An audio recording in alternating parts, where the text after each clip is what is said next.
क्या हाल पढ़ ले गैंग। स्क्रीन पे तुम्हें दिख रहा है कुछ मैप कि क्लास 10th खत्म करने के बाद हमने ली स्ट्रीम और स्ट्रीम के बाद हम आ चुके हैं क्लास 11th में। अब वो क्लास 11th में तुमने कौन सी स्ट्रीम ली, चाहे वो साइंस हो, कॉमर्स हो, ह्यूमैनिटीज हो, तुम कॉम्पिटिटिव एग्जाम्स के लिए प्रिपेयर कर रहे हो या फिर स्कूल एग्जाम्स के लिए प्रिपेयर कर रहे हो, पूरा का पूरा एक रोड मैप हमें चाहिए होता है क्लास 11th में कि कैसे कैसे हमें अपने पूरे साल कैसे एग्जीक्यूट करनी है अपनी पूरी प्लानिंग। और इसके लिए मैंने इस वीडियो में तुम्हारे लिए यार ऑनेस्टली एक पॉइंट को डिटेल में समझाते हुए बना दिया है ये रोड मैप। प्लीज इस रोड मैप को एंड तक समझना और एंड तक ये वीडियो भले ही 2x पे बट एंड तक ये वीडियो जरूर देखना।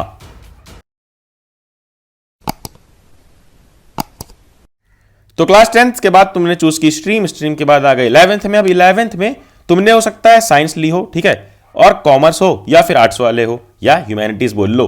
अब ह्यूमैनिटीज हो, कॉमर्स हो या साइंस हो, साइंस में कई लोग चूज कर लेते हैं जेई, कई नीट और कई जाते हैं स्कूल एग्जाम्स के साथ। उसी तरह कॉमर्स और ह्यूमैनिटीज में भी कई कॉम्पिटिटिव एग्जाम्स होते हैं। कोई लोग कॉम्पिटिटिव एग्जाम्स के लिए प्रिपेयर करते हैं स्कूल के साथ और कई लोग सिर्फ स्कूल एग्जाम्स पे ही फोकस रखते हैं। तो अब कैसे पूरे साल क्या क्या करना है इन अलग अलग कैटेगरीज को। एक कैटेगरी अपनी बन गई कॉम्पिटिटिव एग्जाम्स की सी और एक एस यानी स्कूल एग्जाम्स की। तो सबसे पहला डिसीजन लेना होता है एआई का। अब एआई का मतलब क्या है? Artificial intelligence? बिल्कुल नहीं। एआई का मतलब है कि तुम्हें चूज करना है कि तुम स्कूल प्लस कोचिंग वाले मॉडल के साथ जाना चाहोगे, नॉन स्कूल प्लस कोचिंग के साथ जाना चाहोगे। दोनों में से कौन सा?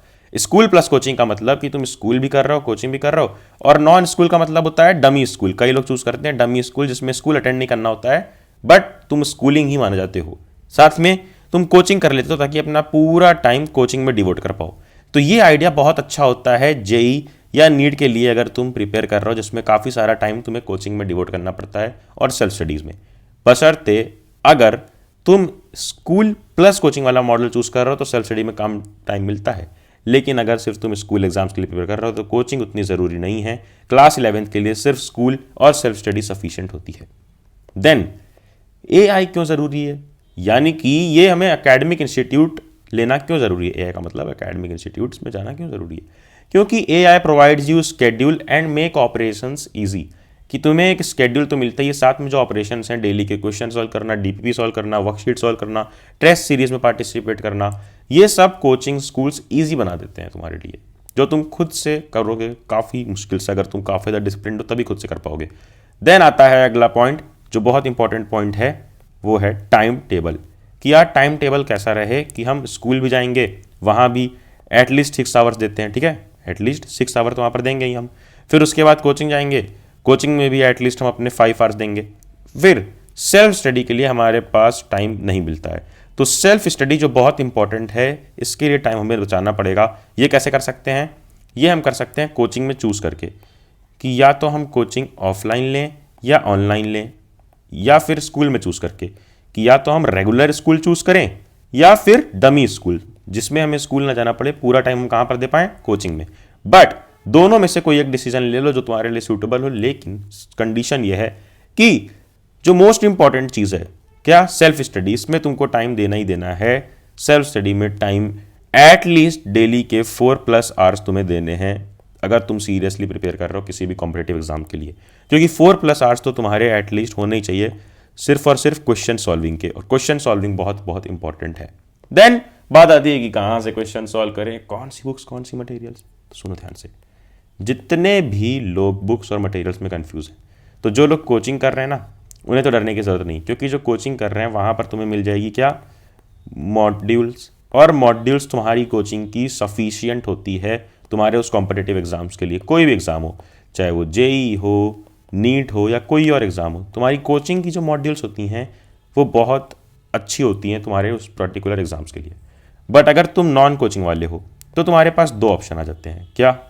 पहला ऑप्शन तुम्हारे पास आता है मॉड्यूल्स और दूसरा रेफरेंस बुक्स, जैसे तुमने सुन भी रखी होगी HC Verma, OP Tandon, GRB, ऐसी बुक्स के नाम।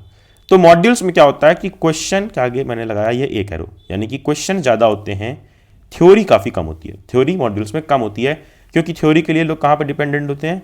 उन कोचिंग की लेक्चर्स के लिए, और कोचिंग वाले ही मॉड्यूल्स प्रोवाइड कराते हैं। सिमिलरली रेफरेंस में अगर आओगे तो क्वेश्चन तो हैं, ये एक एरो दिखा रहा है क्वेश्चन है, बट ये दूसरा एरो जो डाउन है ये दिखा रहा है कि क्वेश्चन का जो लेवल है ना वो होता है सिर्फ स्कूल एग्जाम्स तक का, और थ्योरी रेफरेंस बुक में प्रॉपर होती है। थ्योरी के लिए तुम रेफरेंस बुक को सिलेक्ट कर सकते हो। तो अगर तुम नॉन कॉम्पिटेटिव एग्जाम्स के लिए सिर्फ स्कूल एग्जाम्स के लिए जा रहे हो तो रेफरेंस बुक तुम्हारे लिए सफिशिएंट है। देन आ जाते हैं कुछ मोस्ट इंपॉर्टेंट हैक्स पे।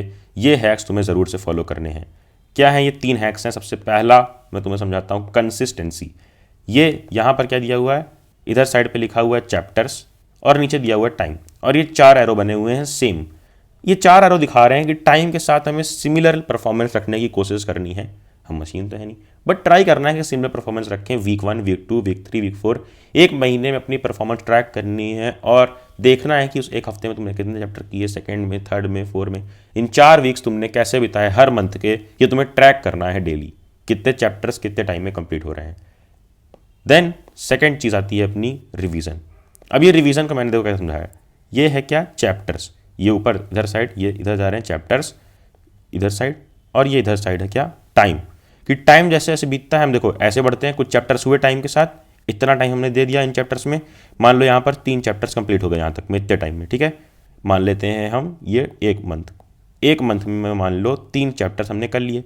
तो फिर ये स्ट्रेट लाइन क्या दिखा रही है कि ये ब्लॉक कर देना है इस एक मंथ को, और यहाँ पर तुम्हें क्या करना है, जितने भी चैप्टर्स हो गए इनको रिवाइज करना है। और बेस्ट तरीका होता है रिवाइज करने का, कोई भी एक टेस्ट सीरीज ले लो। जिस कोचिंग में अगर होगे वहाँ पे टेस्ट सीरीज दी गई होगी, नहीं तो बाहर से परचेस कर लो और उन 3 चैप्टर्स के टेस्ट दे दो। या आजकल फ्री ऐप्स हैं, अनअकैडमी के ऐप पे खुद जाकर तुम फ्री टेस्ट दे सकते हो। फिर तुम थोड़ा सा आगे बढ़े, ठीक है। अब बस मान लो यहाँ पे 6 चैप्टर्स हो गए, तो फिर वही सेम चीज़ किया, उन 6 चैप्टर्स को रिवाइज कर लिया, तभी आगे के चैप्टर जो हैं 7वें, 8वें, 9वें, उन आगे के चैप्टर्स पे गए। सेकेंड चीज़ रिविजन थी। थर्ड चीज़ है सिलेबस, कि ये जो 10th हम पढ़ के आते हैं इसमें और 11th में काफ़ी ज़्यादा डिफरेंस होता है सिलेबस के मायने में, क्योंकि सिलेबस काफ़ी जल्दी बढ़ता है। और हम इस तरह से चलते हैं, देखो ये टाइम है, ये चैप्टर्स हैं, तो शुरू में हमारे काफ़ी सारे चैप्टर जल्दी हो जाते हैं, क्योंकि शुरू के चैप्टर्स कौन कौन से होते हैं, ईजी होते हैं। जैसे तुम्हारा वेक्टर्स हो गया, फिर चाहे तुम्हारा मोल कॉन्सेप्ट हो गया, या कोई और चैप्टर हो गया कॉमर्स और ह्यूमैनिटीज़ में। बट धीरे धीरे क्या होता है कि हमारी स्पीड कम होती जाती है, स्लो होती जाती है, क्योंकि यहाँ पर आ जाता है तुम्हारे अलग अलग से चैप्टर, इनऑर्गेनिक के, या फिर फिजिक्स में थोड़े से रोटेशनल मोशन टाइप के चैप्टर्स। बट चीज़ यहाँ पर मैटर ये करती है कि अगर तुमने यहाँ पर ये वाला जो एरिया है ना, इस एरिया को तुमने अगर सही से मैनेज कर लिया, यानी बीच में जो आ रहा है चैप्टर्स कठिन वाले, उसको तुमने सही से मैनेज कर लिए, तो आगे का भी सिलेबस पूरा मैनेज कर लोगे। और इसको कैसे कर पाओगे, जब तुम शुरू के जो चैप्टर्स हैं इन्हें जल्दी से जल्दी निपटा लो। तो अभी जो भी चीज़ें मैंने बताई, मॉड्यूल्स परचेस करनी है, बुक्स परचेस करनी है, कोचिंग जाना है, नहीं जाना है, ऑफलाइन ऑनलाइन, जो भी डिसीजन है जल्दी ले लो और जल्दी पहले के चैप्टर्स कंप्लीट कर लो, ताकि ये बीच वाले एरिया में तुम्हें दिक्कत ना हो, ताकि आगे भी तुम्हें दिक्कत ना हो और पूरा 11th का सिलेबस निपटाओ। तो कौन से हैक्स थे कंसिस्टेंसी के लिए, रिवीजन और सिलेबस के लिए, एक बार अगर मैं तुम्हें फिर से दिखाऊं तो यही है कि 11th में आए, तुमने चूज़ किया सबसे पहले एकेडमिक इंस्टीट्यूट की, कहाँ पर कैसे पढ़ोगे, स्कूल, कोचिंग, नॉन कोचिंग, या फिर टाइम टेबल क्या रहेगा, सेल्फ स्टडी को कैसे टाइम दोगे, फिर बुक्स मटेरियल्स कौन से रहेंगे, coaching modules, non coaching modules लेनी है, रेफरेंस बुक लेनी है, वो चूज़ करो। एंड देन ये 3 हैक्स पूरी जर्नी में, पूरे क्लास 11th में पूरे साल फॉलो करना, और क्लास 11 तुम्हारी उतनी अच्छी जाएगी जितनी 10th गई है। क्लास 11 भी 10th की तरह चला के आओगे। बस करना क्या है, चैनल पे रेगुलर रहना है, नोटिफिकेशन छेड़ देनी कि कोई भी वीडियोस मिस ना हो। एंड देन क्या, अबे जाना, जा पढ़ ले।